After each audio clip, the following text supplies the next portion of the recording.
ബഹുമാനപ്പെട്ട വന്യവൈദികർ, സിസ്റ്റേഴ്സ്, അതുപോലെ തന്നെ സാമൂഹിക സാംസ്കാരിക നിലകളിൽ നേതൃത്വം വഹിക്കുന്ന വേദിയിലും സദസ്സിലും ആയിരിക്കുന്ന ബഹുമാന്യരായ എല്ലാ പ്രിയപ്പെട്ടവരെയും നന്ദിയോടും സ്നേഹത്തോടും കൂടെ ഓർത്തുകൊണ്ട് ഒന്ന് രണ്ട് വാക്കുകളിൽ ഞാൻ എൻ്റെ കർത്തവ്യം നിർവഹിക്കാം.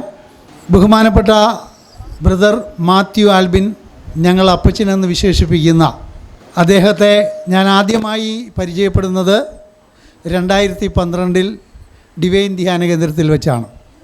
അദ്ദേഹം ഇന്ന് കാണുന്ന അതേ വേഷത്തിൽ അവിടെ ധ്യാനം കൂടാനായിട്ട് വരികയും അവിടെ വെച്ച് ആണ് അദ്ദേഹത്തിന് ആദ്യമായിട്ട് ഒരു പ്രത്യേകമായിരിക്കുന്ന അനുഭവത്തിലൂടെ ഞാൻ പരിചയപ്പെടുന്നത്. അത് പെട്ടെന്ന് ഒറ്റ വാക്കിൽ പറയാം.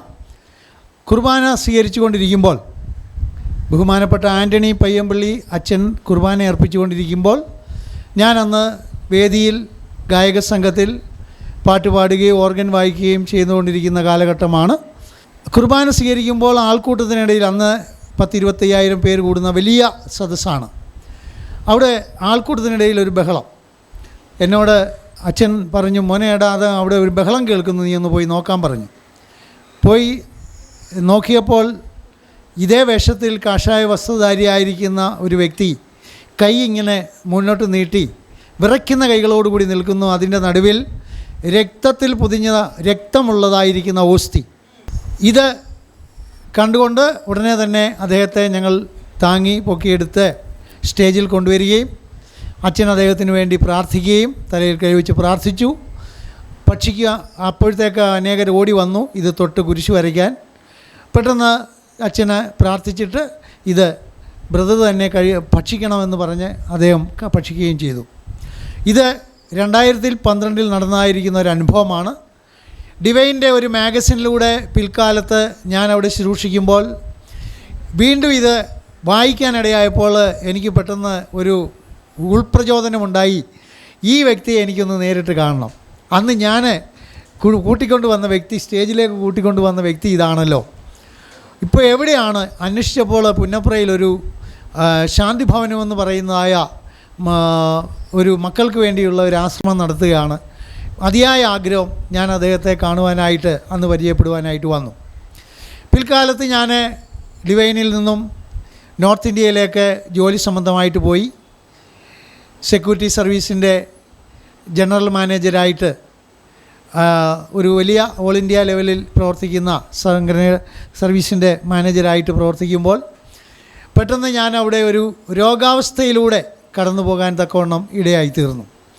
ആ രോഗാവസ്ഥ ഒരു നിമിഷം നിങ്ങൾക്ക് ഇവിടെ വിഷ്വലായിട്ടൊന്ന് കാണാൻ പറ്റും. ഞാൻ രോഗാവസ്ഥയിൽ ആയിരിക്കുന്ന ഒരു രംഗമാണ്. ഇപ്പോൾ നിങ്ങളുടെ മുൻപിൽ നിൽക്കുന്ന ഈ വ്യക്തിയാണോ അത് എന്ന് സംശയമുണ്ടാകും.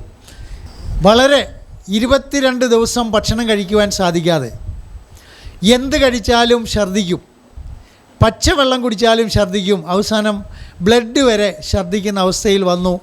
എല്ലാ ഹോസ്പിറ്റലിലും പോയി രോഗമെന്താണെന്ന് കണ്ടുപിടിക്കാൻ കഴിഞ്ഞില്ല. എന്നാൽ അദ്ദേഹവും ഞാനുമായിട്ടുള്ള ബഹുമാനപ്പെട്ട അപ്പച്ചനും ഞാനുമായിട്ടുള്ളതായിരിക്കുന്ന ആ ബന്ധത്തിൽ, എൻ്റെ ആത്മപ്രചോദനത്തിൽ പല ആശുപത്രിയിൽ കയറിയിറങ്ങി അവസാനം എനിക്ക് അദ്ദേഹത്തെ കാണണമെന്നുള്ളതായിരിക്കുന്ന അതിയായ ഒരാഗ്രഹം എൻ്റെ ഉള്ളിൽ. മരിച്ചുകൊണ്ടിരിക്കുന്ന അവസ്ഥയിൽ ഞാൻ ഇവിടെ കയറി വന്നു, ശാന്തി ഭവനത്തിലെത്തി. അദ്ദേഹം അവിടെ ഇല്ലായിരുന്നു, എവിടെയോ യാത്രയിലായിരുന്നു, വിശുദ്ധ കുർബാനയ്ക്ക് പോയിരിക്കുകയായിരുന്നു. വന്നു 10 മിനിറ്റിനുള്ളിൽ ഞങ്ങൾ കൂടിക്കണ്ടു. ആദ്യം എന്നെ തിരിച്ചറിഞ്ഞില്ല, പക്ഷേ പിന്നീട് എന്നെ മനസ്സിലായി, ഷാജിയാണ്, എന്തു പറ്റി മോനെ നിനക്കെന്ന് പറഞ്ഞ് അദ്ദേഹം എനിക്ക് എൻ്റെ തലയിൽ കൈവച്ച് പ്രാർത്ഥിച്ചു. എന്നെ ഉൾമുറിയിലേക്ക് കൂട്ടിക്കൊണ്ടുപോയി, ഊട്ടുശാലയിലേക്ക് കൊണ്ടുപോയി. എനിക്ക് കുറച്ച് കഞ്ഞിയും കുറച്ച് അച്ചാറുകളും അടങ്ങിയതായിരിക്കുന്ന ഒരു പ്ലേറ്റ് അദ്ദേഹത്തിൻ്റെ സ്വന്തം കൈകൊണ്ട് എനിക്ക് വാരി തന്നു. ഞാൻ ഓർക്കുന്നു, അദ്ദേഹത്തിൻ്റെ കൈകൊണ്ട് ആദ്യം എനിക്ക് എൻ്റെ വായിലേക്ക് എനിക്ക് വെച്ച് തന്നത്. ഞാൻ കൂടുതലായിട്ട് സംസാരിക്കുന്നില്ല. ഇതൊരു വലിയൊരു അത്ഭുതമാണ്. അതായത് ഡോക്ടേഴ്സ് കൈയൊഴിഞ്ഞു, മരുന്ന് റിജക്റ്റ് ആകുന്നു, എന്താണ് രോഗമെന്ന് കണ്ടുപിടിച്ചില്ല. പക്ഷേ ദൈവത്തിൻ്റെ ഒരു വലിയതായ ഒരു അത്ഭുത പ്രവൃത്തിയാണ് ദൈവം പ്രവർത്തിച്ചത്. പ്രിയപ്പെട്ട അപ്പച്ചനിൽ കൂടിയാണെന്ന് ഞാൻ ഉറപ്പിച്ചും പറയുന്നു.